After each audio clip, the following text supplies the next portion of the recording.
I'd like to now introduce and welcome, on behalf of the Melbourne Football Club, on stage with me I have our CEO Gary Pert, our CFO David Chippendall. I'd like to welcome all of our board, Vice Chair Kate Roffey, David Robb, John Trotter, Jane Martino, David Turin and Steve Morris. Now, onto the formalities. As Chairman of the Melbourne Football Club, I'll act as Chairman of this meeting. Given there are more than 50 voting members present, either in person or by proxy, we actually have 50 proxies or thereabouts, I declare a quorum present, and that this meeting is a properly constituted meeting of the members of the Melbourne Football Club. The annual general meeting is now open. I note that the minutes of the previous AGM will be taken as read pursuant to AGM resolution of 3 December 1980. The annual report was posted on our website and emailed to all members on the 17th of December 2019. It has been subsequently sent to all members who requested a hard copy. The annual report of 2019 has been tabled for discussion in this meeting. I will not go into detail of the report at this point in time or during my address. A presentation on the annual report will be given by our CEO Gary Pert, which will follow shortly. I would like to introduce the auditors from Ernst & Young. Members may ask the auditors questions in relation to the conduct of their audit later in the meeting. I'd like to welcome partner Alison Parker. Later tonight, the meeting will also include a presentation of the Volunteer of the Year Award, a very important award of this football club. Mick Stanier will provide an AFLW update, and our senior coach Simon Goodwin will provide a football update, including an introduction to our new AFL players who have joined the club. And I know you're looking forward to that part of the evening. Hence, I intend to keep my chairman's report fairly brief, and I welcome all of our new players to the club and officially to the Melbourne family. To the chairman's report. Ladies and gentlemen in the room tonight or joining us via other digital platforms later, thank you for giving up your time tonight. I just wanted to again acknowledge Mick Stanier and our AFL Women's Senior Coach. Welcome, and what a wonderful way to start season 2020 with our women's team just playing amazing football. Thank you. To Simon, our AFL Men's Coach, and your team of assistant coaches and players, welcome. I know you're ready, like all of us, to take on season 2020. We wish you all the very best for season 2020. Before I start my official report as Chair, I just want to say, if you've not watched our Hell and Back episodes, documentary, make sure you and your family do. I just want to thank all of those who have participated in the documentaries and take the opportunity to acknowledge the extraordinary work that our executive and digital media team have done. Well done also with Daisy Pearce's comeback documentary, just I think fantastic work, and the episodes of Hell and Back. As you're aware, we had a very successful members forum in late 2019 which focused on football. Tonight, the focus is on the off-field performance of 2019 and including looking forward into 2020 season and beyond. We've been very busy off the field, and I'm sure that'll come out during the presentations later this evening. We all know that our 2019 season was not what we had hoped for. Our on-field performance had a real impact on our off-field result. After reporting 5 consecutive profits, 2019 produced a loss of just over $1.5 million. Just to give you a very simplistic overview of how the two are connected, and Purdy will go into some more detail. In a lot of ways, it was a bit of a perfect storm in my view. The Anzac Eve game and Queen's Birthday games, our 2 biggest home games, were not our home games in season 2019. So we were really banking in our budget on Sydney, Richmond and Collingwood home games at the end of the season. Unfortunately, by then, we're out of contention at that point. And so the drop-off in those budgeted crowds provided a shortfall from budget of about $1 million. We also broke some records, not records you want to break, on lost games for injuries, which put us about $600,000 over our budgeted injury payments. Right there, that's $1.6 million turnaround. as I said, you'll hear more from our CEO, Purdy, and our CFO, David Chippendale, is here as well to answer any questions about financials later on. We understand the drivers and the contributing factors, but we also know how to address this moving forward. Over the past 6 years, the board has been committed and continues to be committed, working closely with our executive to reduce debt. We've steadily reduced our debt from over $8 million to an operating debt of about $2 million in that period. But in saying this, and Purdy will go through this in some detail, you need to know we've got a strong balance sheet, and a balance sheet that we're working on improving every year going forward to future-proof this football club. And I know there's some pretty good slides in the presentation to come. 2019 also saw an impact of the decision of the club to get out of gaming. There has been a lot of discussion about this. Yes, it was a big decision. Yes, a lot of work and thought went into it, but it was a good decision. The right decision. A decision that myself and our board are proud of. A decision that a lot of supporters have spoken to us and are proud of. A decision that has put about $10 million in the bank. Yes, the net profit shortfall this year wasn't not insignificant and need to be covered, but we're working on other initiatives that more than set off that type of shortfall. Initiatives that we want to make you proud of. Nobody's ever said to me that we're not proud or that we were proud to be in gaming. No one's ever said that to me. So we're moving, as I said, we made that decision to exit gaming. However, we need a strong brand, a strong on-field performance, and everyone in the club continue working together, and that's what we're expecting in 2020 and beyond. With big home games such as our Anzac Eve game and Queen's Birthday, and hopefully some others, including round 22 against Carlton, we're very positive about season 2020.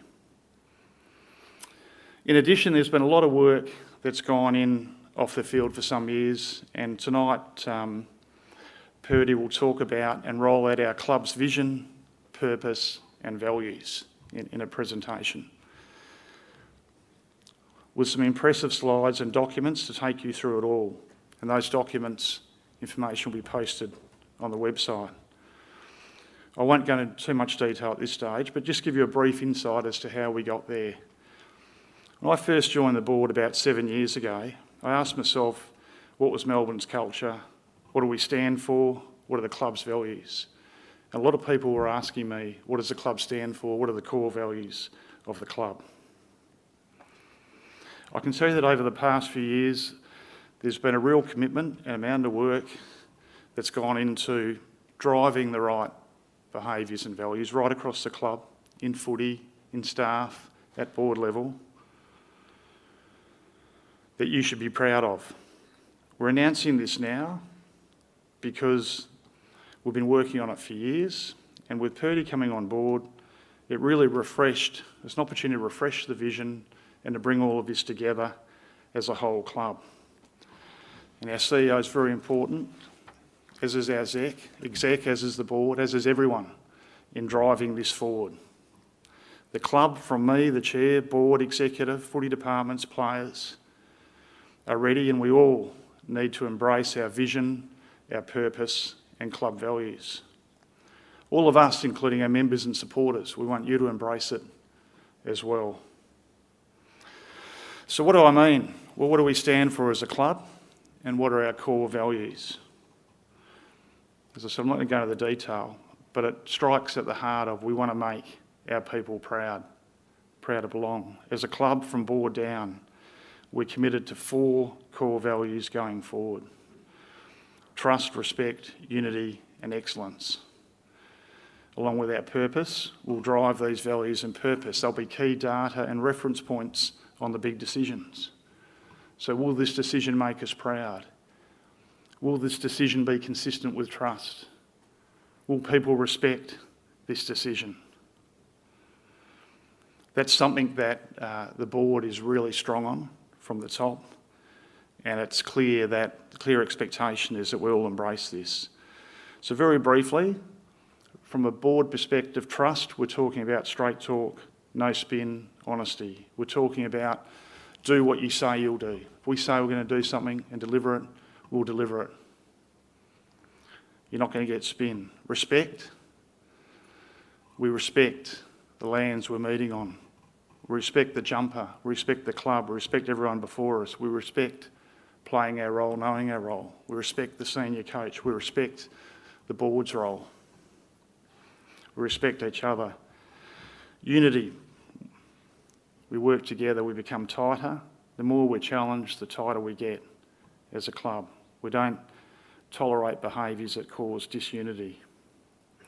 Excellence, which is something Purdy's been really big on. We need to drive our standards. Near enough's not good enough. And that's right across every role in this club. I can tell you as a board and as a club, we're very serious about these values. There'll be more detail on this topic from Purdy and also on the topic of facilities, which is really our number one off-field priority at the moment. A home for our members, the best facilities for our coaches, for our players, something that you'll be proud of. There is movement at the station, but I can't say too much tonight. One thing I can say is we've got strong backing from Vic Government, AFL, our CEO, CFO working very hard in this space with many stakeholders. So we can't run a running commentary. It's not in our interests to do so, but trust me, there's movement at the station. We're making good progress, and the sooner we can get on with it, the better. The only thing other thing I want to cover is a lot of people make up this football club. A lot of people work very hard for this football club. A lot of people give up their time for this football club. And so, first of all, I want to just thank the players and their support network for 2019, everything that they put in, our men and women. And just particularly as well mention our player host families and player sponsors as well. The support has been outstanding. To the board, I wanted to take this opportunity to really acknowledge your board, our board, who as volunteers unselfishly give their time to this football club, in the background, making decisions in the best interests of the whole club, not only for now, but for the future. An extremely professional group of men and women who are totally committed to success at this football club. During 2019, Jeff Freeman, former Vice Chairman, retired from the board. To Jeff and your family, thanks very much for everything you've given to the club and continue to give. John Trotter served as Vice Chairman for many years and has been terrific support for a long time to the board and to myself. Particularly thanks, Trots, for everything that you've done. He's now as well Chair of Audit and Risk, which is no mean feat. Kate Roffey has stepped up as Vice Chairman and chairs our internal facilities working group, which, as I said, very important project. Mohan Jesudason's an apology tonight. He has also stepped up as Vice Chair and is Head of Noms and Rem Committee. David Turin heads our Investment Committee, very important group in terms of setting up this club for the future. And all of the other directors, Steve Morris, David Robb, Janie chairs our Marketing Working Group, works closely with Exec on marketing brand. Each either chair or very important members of committees and give their time collectively to the football club. So I want to thank each and every one of you. Please put your hands together for what they've done.